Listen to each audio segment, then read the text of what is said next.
কোষ্ঠকাঠিন্য কোষ্ঠকাঠিন্য রোগের লক্ষণ কাকে বলে? যেমন একজন লোক সপ্তাহে 3 দিন পায়খানা করে বা 3 দিন পর পর একবার পায়খানা হয়, এরকম যদি কারো থাকে সাধারণত তাকেই আমরা কোষ্ঠকাঠিন্য বলে থাকি। ইংরেজিতে বলা হয় constipation. No passage of stool more than 3 times per week. সপ্তাহে 3 দিন একজন লোক যদি পায়খানা করে, এটা স্বাভাবিকতা নয়, এটা অস্বাভাবিকতা।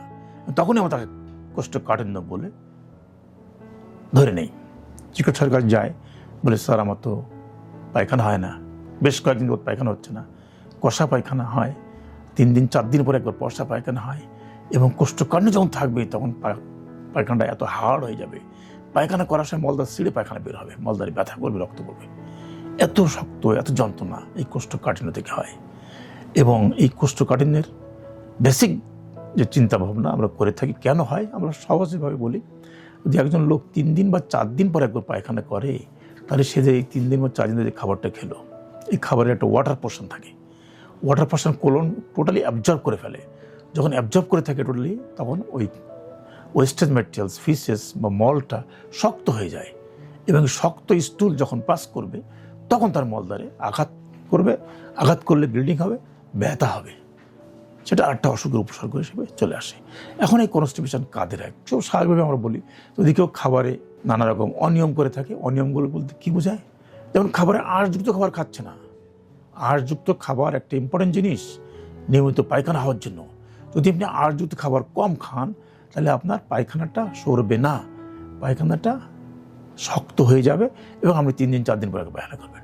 যদি আপনি ময়দার তৈরি খাবার খান, যেমন অসংখ্য খাবার এখন মার্কেটে পাওয়া যায় যেগুলো আমরা হরহামেশাই খেয়ে থাকি, যেমন ধরেন পরোটা খাচ্ছি ময়দার তৈরি, ফাইবার নেই, খাবারে ফাইবার নাই, তাহলে ময়দার তৈরি হচ্ছে বিস্কুট খাচ্ছি, পাউরুটি খাচ্ছি, টোস্ট খাচ্ছি, কেক খাচ্ছি, কি না খাচ্ছি বলেন, যত কিছু খাবার খাচ্ছি অধিকাংশ ময়দা দিয়ে তৈরি, আর এই ময়দাতে কোনো ফাইবার থাকে না।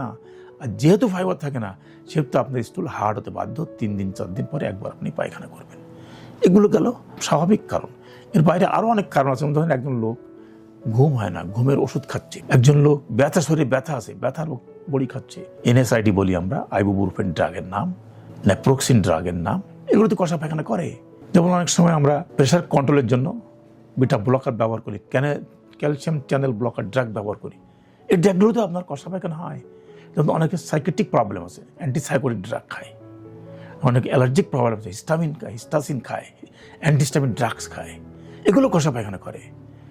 আবার অনেক সময় মেকানিক্যাল প্রবলেম হয়েছে গাটের মধ্যে, আপনার মলদারি anal fissure, fistula, rectal cancer হতে পারে, কোলনিক ক্যান্সার হতে পারে, ইন্টেস্টিনাল অবস্ট্রাকশন হতে পারে, ইন্টেস্টিনাল অ্যাট্রেসিয়া থাকতে পারে, শুকাই গেছে মলদারের বা কোলনের বা গাটের কোন একটা জায়গাতে গ্যাস্ট্রিক অ্যাট্রেসিয়া হয়, ইন্টেস্টিনাল অ্যাট্রেসিয়া হয়, রেক্টাল অ্যাট্রেসিয়া হয়, বাচ্চাদের হয়, বাচ্চাদের নবজাতক বাচ্চাদের পায়খানা হচ্ছে না, আমরা বলি যে অ্যানাল ক্যানালে কোনো অ্যাট্রেসিয়া আছে কিনা।